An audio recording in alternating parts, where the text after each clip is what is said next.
Hello friends, welcome to my channel. ఇవాళ వీడియోలో ప్రతి ఒక్క ఆడవారి కోసం ఉపయోగపడే మంచి సింపుల్ చిట్కాలు ఈరోజు వీడియోలో మీ ముందుకు తీసుకొచ్చానండి. ఈ టిప్స్ అన్నీ కూడా మీకు రోజు చేసుకునే పనుల్లో చాలా యూజ్ఫుల్గా కూడా ఉంటాయి.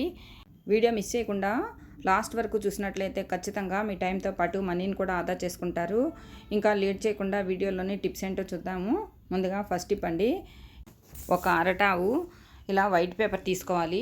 ఈ వైట్ పేపర్ మీద మన దగ్గర ఏ షాంపూ ఉంటే ఆ షాంపూ వాడుకోవచ్చు. ఇక్కడ నేను ఒక క్లినిక్ ప్లస్ షాంపూ ఒక ప్యాకెట్ తీసుకున్నానండి.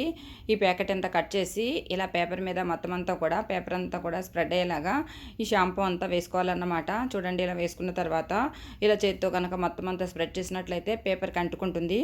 తర్వాత ఈ పేపర్ మనము ఒక అరగంట పాటు అలా వదిలేసామనుకోండి, మనకి పూర్తిగా డ్రై అయిపోతుందండి. చూడండి, ఇలా పేపర్ అనేది ఇలా డ్రై అయిపోతుందన్నమాట. తర్వాత ఇప్పుడు దీన్ని మధ్యలోకి మడత పెట్టైనా సరే చిన్న చిన్న ముక్కలుగా కట్ చేసుకోవచ్చు. ఒక స్క్వేర్ షేప్ ముక్కలు వచ్చేలాగా కట్ చేసుకోవాలండి. తర్వాత లేకపోతే ఇలాగా సగానికి కట్ చేసి కూడా ఇలా మడతలుగా వేసి ఈ మడతలన్నిటిని కూడా ఇలా చిన్న చిన్న పీసులు వచ్చేలాగా మనం కట్ చేసుకోవచ్చు అన్నమాట. వీడియోలో చూపిస్తున్నాను చూడండి. ఇలాగా పేపర్ అంతా కూడా మనం ఇలా కట్ చేసుకోవాలి. ఇప్పుడు ఇది ఒక 10 పేపర్స్ వరకు వస్తాయన్నమాట. వీటిని మనం ఎందుకు ఉపయోగిస్తామంటే, మనము బస్సులో జర్నీ చేసినప్పుడు కానీ లేదంటే ట్రైన్లో వెళ్ళినప్పుడు కానీ మనము హ్యాండ్స్ వాష్ చేసుకోవాలనుకుంటూ ఉంటాం కదా. అలా హ్యాండ్ వాష్ చేసుకోవాలనుకున్నప్పుడు మన దగ్గర సోప్ కానీ లేదంటే హ్యాండ్ వాష్ కానీ అందుబాటులో లేకపోతే మనము ఇలా తయారు చేసుకున్నటువంటి పేపర్ సోపులతో మనము ఇలా హ్యాండ్ వాష్ చేసుకోవచ్చండి.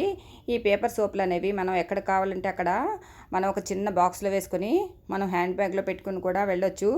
తర్వాత మనకి ఏదైనా ఫుడ్ కనుక తినాలి అనుకున్నప్పుడు హోటల్కి వెళ్ళినప్పుడు ఒక్కొక్కసారి హ్యాండ్ వాష్ అనేది అందుబాటులో లేకపోయినట్లయితే ఇలా మనం తయారు చేసుకున్నటువంటి ఈ పేపర్ సోపులు ఉపయోగించి మనము హ్యాండ్స్ అనేవి వాష్ చేసుకోవచ్చండి. పిల్లలు స్కూల్కి వెళ్ళినప్పుడు లంచ్ తినాలనుకున్నప్పుడు కూడా ఈ పేపర్ సోప్స్తో హ్యాండ్స్ వాష్ చేసుకోవచ్చు. వాళ్ళకు కూడా మనం ఒక చిన్న కవర్లో పెట్టి ఈ పేపర్ సోప్స్ కనుక ఇచ్చామనుకోండి, వాళ్ళు కూడా హ్యాండ్స్ అనేవి క్లీన్ చేసుకుంటారు. ఈ టిప్ అనేది బాగా అందరికీ హెల్ప్ అవుతుంది, ట్రై చేయండి. ఇంకా తర్వాత టిప్ ఏంటంటే, మనము కొబ్బరికాయను కొడుతూ ఉంటాం కదండి. ఈ కొబ్బరికాయ కొట్టిన తర్వాత పైన ఉన్నటువంటి పీచ్ అనేది మనం పారేస్తూ ఉంటాం కదా. అలా పారేయకుండా మనం ఈసారి ఇలా యూజ్ చేసుకోండి, చాలా బాగా యూజ్ అవుతుందండి. ఇలా కొబ్బరికాయ మీద ఉన్నటువంటి పై పీచ్ అంతా కూడా ఇలా వలుచుకున్న తర్వాత ఒక కడాయిలో ఈ పీచ్ అంతా వేసుకుని తర్వాత ఈ పీచుని ఇలాగా చిన్న చిన్న ముక్కలుగా మనం కట్ చేసుకోవాలండి. ఇలా చిన్న చిన్న ముక్కలుగా కట్ చేసుకుంటే మనము దీన్ని వేయించుకున్నప్పుడు మనకి చాలా త్వరగా ఇది వేగుతుందన్నమాట. తర్వాత ఇందులోనే 4 బాదం పప్పులను కూడా వేసుకోవాలి. తర్వాత స్టవ్ వెలిగించి స్టవ్ మీద ఈ కడాయి పెట్టుకోవాలండి. తర్వాత సన్నని సెగ మీద ఇదంతా కూడా మనం అంటే ఈ కొబ్బరి పీచు ఇంకా ఈ బాదం పప్పులు కూడా ఇలా వేయించుకోవాలి. ఇలా వేయించుకుంటే మనకి ఇలా నల్లని మసిలాగా అవుతుందన్నమాట. చూడండి, ఇలా మొత్తం అంతా కూడా నల్లని మసిలాగా అయింది కదా. ఈ బాదం పప్పులు కూడా ఇలా పూర్తిగా మనకి నల్లబడిపోతాయి. తర్వాత ఇప్పుడు ఇది మనము ఒక మిక్సీ జార్ తీసుకుని మిక్సీ జార్లో ఇదంతా కూడా వేసుకోవాలన్నమాట. చూడండి, ఇలా మిక్సీ జార్లో వేసుకున్న తర్వాత మనం ఇదంతా కూడా మిక్సీ పట్టుకోవాలి. మెత్తని పొడిలాగా మిక్సీ పట్టుకున్నాం అనుకోండి, మనకి ఫైన్ పౌడర్ అవుతుందన్నమాట. చూడండి, ఇలా మెత్తగా పౌడర్ లాగా మిక్సీ పట్టుకోవాలండి. ఇదంతా కూడా ఇలా ఒక బౌల్లో వేసుకోవాలి. ఇలా వేసుకున్నాం కదా. ఇప్పుడు దీంట్లో అలోవెరా జెల్ వేసుకోవాలండి. ఒక స్పూన్ వేసుకుంటే సరిపోతుంది. లేదంటే మన దగ్గర ఫ్రెష్ అలోవెరా ఉంటే కనుక అది కూడా కట్ చేసి వేసుకోవచ్చు. తర్వాత ఇప్పుడు ఇది ఎందుకు ఉపయోగిస్తామంటే, చాలామందికి చిన్నపిల్లల్లో తెల్ల వెంట్రుకలు అనేవి వచ్చేస్తూ ఉంటాయి కదండి. తెల్ల వెంట్రుకల కోసం మనం ఎన్ని రకాలైనటువంటి ఆయిల్స్ రాసినా కూడా మనకి తెల్ల జుట్టు అనేది మళ్ళీ నల్లగా మారకుండా అలాగే ఉంటుంది కదా. అలా కాకుండా మనము పిల్లలకి జుట్టుకి మనం తయారు చేసుకున్నాం కదండి ఈ కొబ్బరి ఇంకా ఈ బాదం మిశ్రమము, దీన్ని కనుక మనం తలకి అప్లై చేసి ఒక గంట పాటు అలాగే ఉంచేసి తర్వాత తలస్నానం చేసినట్లయితే జుట్టు అనేది క్రమక్రమంగా నల్లబడుతుందండి. ఈ టిప్ అనేది బాగా ఉపయోగపడుతుంది, ట్రై చేయండి. ఇంకా తర్వాత టిప్ ఏంటంటే, ఇలా ఒక కర్చీఫ్ తీసుకోవాలి, లేదంటే ఒక క్లాత్ అయినా సరే తీసుకోవచ్చు. దాంట్లో మనకి లవంగాలు ఉంటాయి కదండి. ఈ లవంగాలు ఒక 4 తీసుకోవాలి. వీటిని ఇలాగా మనం నలిపి వేసుకోవాలండి. లవంగాలను అలాగే వేసుకోకుండా ఇలా నలిపి వేసుకోవాలి. తర్వాత దాంట్లో మనకి వాము ఉంటుంది కదా, వాము కూడా ఒక 1/2 టేబుల్ స్పూన్ వేసుకోవాలి. తర్వాత అందులోనే కర్పూరం ఉంటుంది కదా, కర్పూర బిళ్ళను కూడా మనం ఒక బిళ్ళని ఇలాగా మెత్తగా నలిపి వేసుకోవాలండి. తర్వాత ఇది ఒక చిన్న పొట్ల మాదిరిలాగా ఇలా కట్టుకోవాలి. ఒక చిన్న మూట ఉంటుంది కదండి, అలా మూటలాగా కట్టుకొని అది కదిలిపోకుండా ఉండటానికి ఒక రబ్బర్ బ్యాండ్ వేసుకోవాలి. ఇప్పుడు ఇది ఎందుకు ఉపయోగిస్తామంటే చాలామంది బస్సుల్లో కానీ ట్రైన్లో కానీ జర్నీ చేసినప్పుడు ఎక్కువగా వాళ్ళకి వామిటింగ్స్ అయిపోతూ ఉంటాయి కదా, అలాంటప్పుడు ఇలా తయారు చేసుకున్నాం కదండి కర్చీఫ్లో ఉన్నటువంటి ఈ మిశ్రమాన్ని మనం ఇలాగా నలిపి వాసన చూస్తూ ఉన్నట్లయితే మనకి వామిటింగ్ సెన్సేషన్ అనేది తగ్గుతుందండి. తర్వాత మనకి బస్సు దిగే వరకు లేదంటే ట్రైన్ దిగే వరకు కూడా ఇలా వాసన చూస్తూ ఉన్నామనుకోండి మనకి వాంతి అనేది అస్సలు రాదన్నమాట. ఈ టిప్ అనేది బాగా హెల్ప్ అవుతుంది, ట్రై చేయండి. ఇంకా తర్వాత టిప్ ఏంటంటే ఇలా ఒక ఉల్లిపాయను తీసుకుని ఇలా సగానికి కట్ చేసుకోవాలన్నమాట.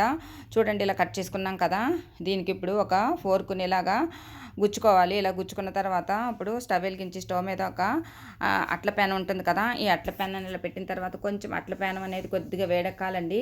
ఇలా వేడెక్కిన తర్వాత ఈ మనకి ఉల్లిపాయ ఉంది కదండి, ఫోర్క్కి గుచ్చుకున్న ఉల్లిపాయ, దీన్ని ఇప్పుడు ఈ పెనం మీద ఇలా తిప్పుతూ ఈ ఉల్లిపాయని ఇలా వేడి చేసుకోవాలన్నమాట. చూడండి ఇలా వేడి చేసినప్పుడు ఆ ఉల్లిపాయ రసం అనేది మనకి కొంచెం వేడెక్కుతుందన్నమాట. ఇప్పుడు స్టవ్ ఆపేసి మనము ఈ ఉల్లిపాయను వేడెక్కిన ఉల్లిపాయను మనము ఇలా కాళ్ళకు కనుక అంటే పాదాలకు కానీ లేదంటే మనము పాదాల చుట్టూ కూడా ఇలా ఫోర్క్తో మనం అప్లై చేసుకుంటూ ఉన్నాం అనుకోండి మనకి పాదాల నొప్పులు తగ్గుతాయి. అంతేకాకుండా పాదాలకు ఉండేటటువంటి వాపు కానీ కొంచెం తిమ్మిరిలాగా కానీ చాలామందికి వస్తూ ఉంటాయి కదా, అదంతా కూడా పూర్తిగా తగ్గుతుందండి. కొంతమందికి మడమల నొప్పులు కూడా ఉంటాయి కదా, ఈ మడమల నొప్పులు కూడా బాగా తగ్గుతాయి. ఈ టిప్ అనేది బాగా హెల్ప్ అవుతుంది, ట్రై చేయండి. ఇంకా తర్వాత టిప్ ఏంటంటే మగవాళ్ళు షర్ట్లు వేసుకున్నప్పుడు ఇక్కడ కాలర్ దగ్గర ఇంకా చేతుల దగ్గర కూడా ఎక్కువగా చెమట పట్టేసి చెమట వాసన వస్తూ ఉంటుంది. అంతేకాకుండా ఇలాగా మనకి చెమట పోసినప్పుడు కూడా ఇక్కడ ఎక్కువగా దుమ్ములాగా పేరుకుపోతూ ఉంటుంది కదా, అలాంటప్పుడు మనము డస్ట్ అనేది పోవటానికి ఇంకా మనకి చెమట వాసన అనేది రాకుండా ఉండటానికి ఇలా చేసి చూడండి. షర్ట్ అనేది వేసుకునే ముందు ఇలాగా కాలర్ దగ్గర ఇంకా మనము ఇలా చేతుల దగ్గర కూడా మనం రోజు యూజ్ చేసే టాల్కమ్ పౌడర్ ఉంటుంది కదండి, ఆ టాల్కమ్ పౌడర్ అనేది ఇలాగా కొద్దిగా చల్లేసి తర్వాత అదంతా కూడా ఇలా చేతితో స్ప్రెడ్ చేసామనుకోండి మనకి మంచి సువాసన ఉంటుంది. అంతేకాకుండా చెమట వాసన అంతా కూడా ఈ పౌడర్ పీల్చుకుంటుందన్నమాట. ఈ టిప్ అనేది బాగా హెల్ప్ అవుతుంది, ట్రై చేయండి. ఇంకా తర్వాత టిప్ ఏంటంటే ఇలా ఒక టిష్యూ పేపర్ తీసుకోవాలి, దాంట్లోనే ఇలా కొద్దిగా టాల్కమ్ పౌడర్ వేసుకోవాలి, అందులోనే ఒక కర్పూరం బిళ్ళను కూడా ఇలా నలిపి వేసుకోవాలన్నమాట. తర్వాత అందులోనే బేకింగ్ సోడా ఉంటుంది కదా, బేకింగ్ సోడా కూడా ఒక 1/2 టేబుల్ స్పూన్ వరకు వేసుకోవాలి. తర్వాత ఇది ఒక ప్యాకెట్ లాగా ఇలా కట్టుకోవాలి. ఇది ఊడిపోకుండా ఉండడానికి అంటే విడిపోకుండా ఉండడానికి ఇలా ఒక రబ్బర్ బ్యాండ్ వేసుకోవాలి. ఒక పిన్నీస్తో కానీ లేదంటే సూదితో కానీ ఇలా చుట్టూ కూడా అంటే ప్యాకెట్కి 2 వైపులా కూడా ఇలా హోల్స్ పెట్టుకోవాలన్నమాట. ఇలా హోల్స్ పెట్టుకుంటే లోపల ఉన్నటువంటి మంచి స్మెల్ అనేది మనకి బయటకు వస్తూ ఉంటుంది. ఇప్పుడు మనము ఈ ప్యాకెట్ని బీరువాలో బట్టలు ఉంటాయి కదండి, ఆ బట్టల మధ్యలో పెట్టుకోవచ్చు, లేదంటే మనకి కప్బోర్డ్లో బట్టలు పెట్టుకుంటూ ఉంటాం కదా, ఈ బట్టల మధ్యలో పెట్టుకున్నట్లయితే మంచి సువాసన అనేది బట్టల నుంచి వస్తూ ఉంటుందన్నమాట. ముఖ్యంగా చలికాలంలో ఇంకా వర్షాకాలంలో ఇలా అల్లమరలో నుంచి ఒక్కొక్కసారి మనకి ఒక్కొక్క రకమైనటువంటి బ్యాడ్ స్మెల్ వస్తుంది కదా, ఆ వాసన అంతా కూడా ఇందులో మనం వేసినటువంటి ఇంగ్రీడియంట్స్ అన్నీ కూడా మనకి ఆ వాసన పీల్చుకుని బట్టలు అనేవి ఫ్రెష్గా ఉండేలాగా చేస్తాయన్నమాట. ఈ టిప్ అనేది చాలా బాగా అందరికీ హెల్ప్ అవుతుంది, ట్రై చేయండి. తర్వాత టిప్ ఏంటంటే ఒక ప్లేట్ తీసుకుని దాంట్లో ఒక టేబుల్ స్పూన్ వరకు ఇలా ఆముదం వేసుకోవాలండి. తర్వాత దాంట్లోనే మన దగ్గర ఏ టాల్కమ్ పౌడర్ అయితే మనకి రోజు యూజ్ అవుతుందో ఆ టాల్కమ్ పౌడర్ ఒక స్పూన్ వరకు వేసుకొని ఇప్పుడు ఈ ఆముదము ఇంకా ఈ టాల్కమ్ పౌడర్ కూడా రెండు కూడా ఇలా కలిసేలాగా కలుపుకోవాలన్నమాట. చూడండి ఒక పేస్ట్ లాగా మనకి తయారవుతుంది. ఇది ఎందుకు ఉపయోగిస్తామంటే మనము వంట చేసేటప్పుడు మనకి తాలింపు వేస్తూ ఉంటాం కదా, అలాంటప్పుడు చూడండి ఇక్కడ హ్యాండ్ మీద ఇలా చిన్న చిన్న మనకి చుక్కలు పడుతూ ఉంటాయి కదండి, నూనె చుక్కలు పడినప్పుడు మనకి ఇలా కొంచెం కాలిన గాయాల్లాగా అవుతూ ఉంటాయి కదా, మచ్చల్లాగా పడుతూ ఉంటాయి కదా, ఈ ఆముదము ఇంకా ఈ టాల్కమ్ పౌడర్ మిశ్రమం రాయటం వల్ల మనకి బొబ్బలు రాకుండా ఉంటాయి, అలాగే మచ్చలు కూడా పూర్తిగా తగ్గిపోతాయండి. ఆయిల్ పడినా లేదంటే మనకి ఒక్కొక్కసారి కుక్కర్ కూడా వేడిగా ఉన్నప్పుడు చేతులు కంటుకుంటూ ఉంటాయి కదా, అలాంటి మచ్చలన్నిటినీ కూడా ఇది దూరం చేస్తుంది. అంతేకాకుండా మనకి హ్యాండ్ మీద ఉన్నటువంటి బొబ్బలు కూడా పూర్తిగా తగ్గుతాయి అన్నమాట. టిప్ అనేది బాగా హెల్ప్ అవుతుంది, ట్రై చేయండి. ఇంకా తర్వాత టిప్ ఏంటంటే ఇలాంటి షాపింగ్ బ్యాగ్స్ అనేవి మన దగ్గర ఉంటూ ఉంటాయి కదండి, ఈ బ్యాగ్స్ అనేవి మనం అలమరలో పెట్టినప్పుడు మనకి చాలా ప్లేస్ అనేది ఆక్రమిస్తూ ఉంటుంది కదా, అలా కాకుండా ఈ బ్యాగ్ని ఇలా మడత పెట్టుకుంటే మనకి చిన్న ప్లేస్లోనే ఎక్కువ బ్యాగ్స్ అనేవి సర్దుకోవచ్చు అన్నమాట. చూడండి ఇక్కడ ఒక సంచిని తీసుకుని ఇలా నిలువుగా 2 ఫోల్డింగ్స్ వచ్చేలాగా సమానంగా మడత పెట్టుకోవాలి.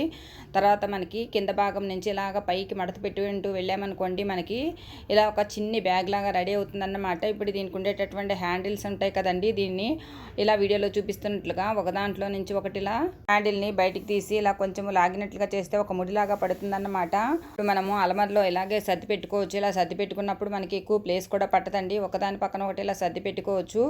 లేదంటే మనము ఇలాగే ఒక దగ్గర ఎక్కడైనా సరే మనం మేకు కానీ సీలకు కానీ హ్యాంగ్ చేసుకుని కూడా మనం వాడుకోవచ్చు అన్నమాట. ఈ టిప్ కూడా అందరికీ చాలా బాగా హెల్ప్ అవుతుందండి, ట్రై చేసి చూడండి.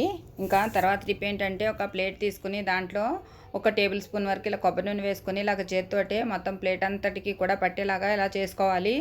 తర్వాత ఒక టీ వడపోసిది ఉంటుంది కదండి మనకి టీ స్ట్రైనరు, దాంట్లో కుంకుమ ఒక టేబుల్ స్పూన్ వరకు వేసుకొని ఇలా కుంకుమను జల్లించినట్లుగా ప్లేట్ చుట్టూ తిప్పుతూ ఇలా స్ప్రెడ్ చేస్తే మనకి కుంకుమ అంతా కూడా సరిసమానంగా ఈవెన్గా పడుతుంది. ఒకవేళ కుంకుమ కొంచెము ఇలా పడకపోయినట్లయితే మనము ఇలాగ చేతితో వేసుకున్నా కానీ ఈజీగా స్ప్రెడ్ అవుతుందన్నమాట. ఇలా వేసుకున్న తర్వాత ఇప్పుడు ఒక ఇయర్ బడ్ తీసుకొని మనకి ప్లేట్లో కుంకుమ ఉంది కదండి, ఆ కుంకుమలో ఇలాగా స్వస్తిక్ షేప్ కానీ లేదంటే ఏదైనా మనం ఒక పద్మం కానీ వేసుకోవచ్చు. ఇక్కడ నేను స్వస్తిక్ వేసుకుంటున్నానండి. మీకు నచ్చినట్లుగా మీరు పద్మం కూడా వేసుకోవచ్చు అండి.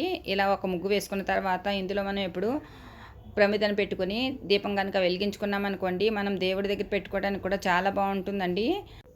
ఇలా మనం ఈ దీపారాధనను దేవుడి దగ్గర పెట్టుకోవచ్చు. లేదంటే మనము బయట తులసి కోట ఉంటుంది కదండి, ఆ తులసి కోట దగ్గర కూడా మనము ఈ ప్లేట్ని పెట్టుకుంటే చూడడానికి కూడా చాలా అందంగా ఉంటుంది. ఈ టిప్ కూడా బాగా అందరికీ హెల్ప్ అవుతుందండి, ట్రై చేసి చూడండి. ఇంకా తర్వాత టిప్ ఏంటంటే, కొబ్బరికాయని కొట్టి మనము కొబ్బరి అనేది తీసుకుని చట్నీలకి ఇంకా మనం వంటల్లో కూడా ఎక్కువగా వాడుకుంటూ ఉంటాం కదా. ఒక్కొక్కసారి కొబ్బరికాయ అనేది చాలా ముదురుగా ఉన్నా, లేదంటే మనం కొబ్బరి అనేది ఒక్కొక్కసారి చాలా త్వరగా తీయాలనుకున్నప్పుడు మనకి కొబ్బరి అనేది చెప్ప నుండి త్వరగా రాకపోవడం, లేదంటే కొంచెం చిన్న చిన్న ముక్కలుగా రావడం జరుగుతూ ఉంటుంది కదా. అలా కాకుండా మనకి కొబ్బరి అనేది చెప్ప నుంచి ఈజీగా రావడానికి ఇలా ట్రై చేయండి. ఒక కుక్కర్ తీసుకుని దాంట్లో అడుగున కొద్దిగా నీళ్లు పోసుకోవాలన్నమాట. తర్వాత ఒక గిన్నె పెట్టుకుని దాంట్లో ఇలా కొబ్బరికాయని పెట్టుకుని తర్వాత కుక్కర్ మూత పెట్టేసి విజిల్ కూడా పెట్టాలి. తర్వాత స్టవ్ వెలిగించి స్టవ్ మీద కుక్కర్ పెట్టుకుని ఒక విజిల్ రానివ్వాలండి. ఇలా ఒక్క విజిల్ వస్తే సరిపోతుంది. తర్వాత స్టవ్ ఆఫ్ చేసేసుకోవాలి. తర్వాత ఈ వాటర్ అంతా కూడా పూర్తిగా చల్లారాలి. అంతేకాకుండా కొబ్బరికాయ కూడా పూర్తిగా చల్లారాలండి. కొబ్బరికాయ వేడిగా ఉన్నప్పుడు కొట్టకూడదు. తర్వాత ఇలా చల్లారింది కదా, ఇప్పుడు మనము చాకుతో ఇలాగా కొబ్బరి చెప్పను చుట్టూ కూడా కొబ్బరి లూజ్ చేసామనుకోండి, మనకి చెప్ప నుంచి ఈజీగా కొబ్బరి అనేది చాలా త్వరగా బయటకు వచ్చేస్తుంది అన్నమాట. మనం ఇలా వేడి చేయడం వల్ల కొబ్బరి టేస్ట్ అనేది అస్సలు ఏమీ చేంజ్ అవ్వదండి. ఒక విజిల్ వరకు వచ్చింది కాబట్టి మనకి కొబ్బరి అనేది కొంచెం వేడెక్కుతుంది అన్నమాట. చూడండి, ఇలా కొబ్బరి చెప్ప నుంచి కొబ్బరి అనేది చాలా ఈజీగా సెపరేట్ అయిపోతుంది. ఇలా మనము చాలా తక్కువ టైంలోనే కొబ్బరికాయ నుంచి కొబ్బరి అనేది సెపరేట్ చేసుకోవచ్చు అన్నమాట. ఈ టిప్ అనేది అందరికీ బాగా హెల్ప్ అవుతుంది, ట్రై చేసి చూడండి. ఇంకా తర్వాత టిప్ ఏంటంటే, ఒక చిన్న గిన్నె తీసుకుని దాంట్లో ఇలా మెత్తని సాల్ట్ ఒక 1/2 టేబుల్ స్పూన్ వరకు వేసుకోవాలి. దాంట్లోనే మన దగ్గర బజ్జీలకి ఇంకా వంటల్లో వాడే వంట సోడా ఉంటుంది కదండి, అది కూడా ఒక 1/2 టేబుల్ స్పూన్ వరకు వేసుకోవాలి. అందులోనే ఒక 1/2 టేబుల్ స్పూన్ వరకు పసుపు కూడా వేసుకొని కొంచెం బాగా కాగినటువంటి నీళ్లు పోసుకోవాలండి. ఒక గ్లాస్ నీళ్లు పోసుకుంటే సరిపోతుంది. ఇది ఇప్పుడు ఎందుకు ఉపయోగిస్తామంటే, మనము టూత్ బ్రషెస్ అనేవి రోజు కూడా వాడుతూ ఉంటాం కదా, అందులో ఎన్నో కొన్ని జమ్స్ అనేవి ఉండిపోతూనే ఉంటాయి కదా. అలాంటప్పుడు ఈ వాటర్లో ఒక గంట పాటు ఈ బ్రష్లు నానబెట్టి తర్వాత నార్మల్ వాటర్తో క్లీన్ చేసుకున్నట్లయితే మనకి బ్రష్లు అనేవి చాలా నీట్గా ఉంటాయండి. టిప్ బాగా హెల్ప్ అవుతుంది, ట్రై చేయండి. ఇంకా తర్వాత టిప్ ఏంటంటే, మనము వెల్లుల్లిపాయలు అనేవి చాలా కష్టపడి ఒలుస్తూ ఉంటాం కదండి. ముఖ్యంగా వెల్లుల్లి రెబ్బలు వలవాలన్నప్పుడు మనకి టైం అనేది చాలా పట్టేస్తుంది. అంతేకాకుండా మనకి ఈ వెల్లుల్లి రెబ్బల మీద పొట్టు వలిచినప్పుడు గోళ్ళు అనేవి నొప్పి పుట్టడము, ఇంకా గోళ్ళల్లోకి రసం అనేది వెళ్ళిపోయి మనకి గోళ్ళు మంటగా కూడా ఉంటాయి. అంతేకాకుండా చేతులు కూడా చాలా నొప్పులుగా ఉంటాయి కదా. అలా కాకుండా ఉండాలంటే వెల్లుల్లి పొట్టు అనేది ఈజీగా వెళ్ళడానికి ఇలా సింపుల్గా ట్రై చేయండి. మన దగ్గర టీ స్ట్రైనర్లు అనేవి ఇలా పెద్దది కానీ చిన్నది కానీ ఉంటూనే ఉంటాయి కదా. ఇందులో ఏదైనా సరే ఒకటి తీసుకోవచ్చు అండి. ఇక్కడ నేను చిన్నదాని మీద చూపిస్తున్నాను చూడండి. వెల్లుల్లి అనేది మనము ఇలా పాయల నుంచి రెబ్బలు సెపరేట్ చేసుకున్న తర్వాత ఇప్పుడు వెల్లుల్లికి ముందు భాగంలో ఈ రెబ్బకి ఇలాగా మనకి కొంచెం ముక్కులాగా ఉంటుంది కదండి, దీన్ని ఇలాగా ఈ టీ స్ట్రైనర్ మీద కొంచెం గట్టిగా రుద్దామనుకోండి, మనకి వెల్లుల్లి పొట్టు అనేది ఈజీగా ఇలాగా పైన సెపరేట్ అయిపోతుందండి. తర్వాత మనం ఒలిచినట్లయితే ఈజీగా వచ్చేస్తాయండి మనకి. చూడండి ఇక్కడ చూపిస్తున్నాను ఎంత ఈజీగా వెల్లుల్లి పొట్టు అనేది వచ్చేస్తుందో. ఇలా పెద్ద టీ స్ట్రైనర్ కానీ చిన్నది కానీ ఏది ఉంటే అది వాడుకోవచ్చండి. ఇలా పెద్ద దాని మీద కూడా చేసి చూపిస్తున్నాను చూడండి. ఇలా కొంచెం గట్టిగా ఇలా రబ్ చేసామనుకోండి, ఆ వెల్లుల్లి రబ్బ మీద ఉండేటటువంటి ఇలా పొట్టు అనేది కొంచెం సెపరేట్ అయిపోతుందండి. ఆ పొట్టుని ఇలా మనం కిందకి కనుక తీసేసినట్లయితే ఈజీగా పొట్టు అనేది వచ్చేస్తుందండి. చూడండి వెల్లుల్లి రెబ్బలు అనేవి ఇలా ఈజీగా వలుచుకోవచ్చు అన్నమాట.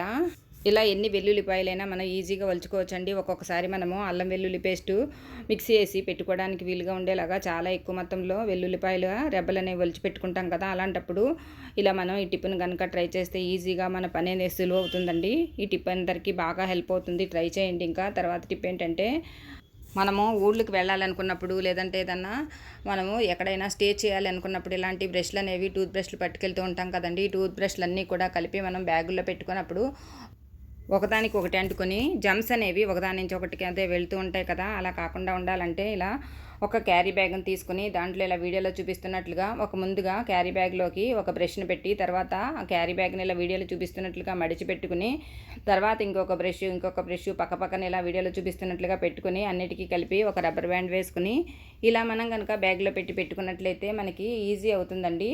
తర్వాత ఎవరి బ్రష్ వాళ్ళు తీసుకుని వాడుకోవడానికి కూడా చాలా బాగుంటుంది. టిప్ అనేది బాగా హెల్ప్ అవుతుంది. ట్రై చేయండి. ఇంకా తర్వాత టిప్ ఏంటంటే, మనము ఇలాంటి మొక్కజొన్న కంకులు తెచ్చుకుంటూ ఉంటాం కదా.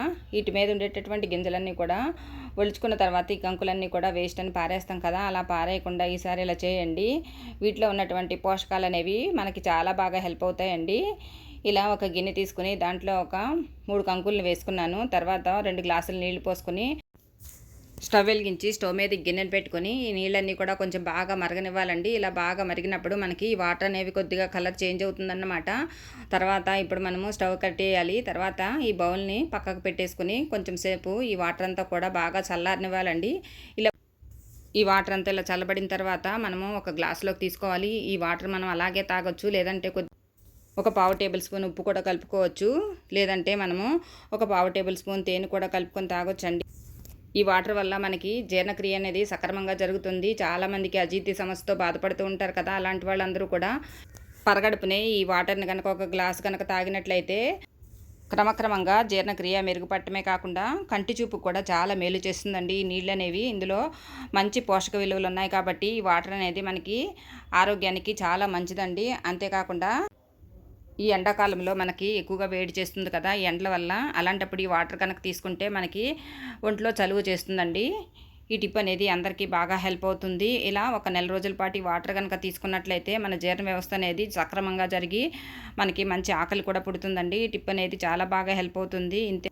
ఇంతేనండి వాళ్ళ వీడియో. ఈ వీడియోలోనే టిప్స్ మీకు నచ్చాయనుకుంటున్నానండి. టిప్స్ నచ్చితే కనుక ప్లీజ్ ఒక లైక్ చేయండి. Thank you for watching this video.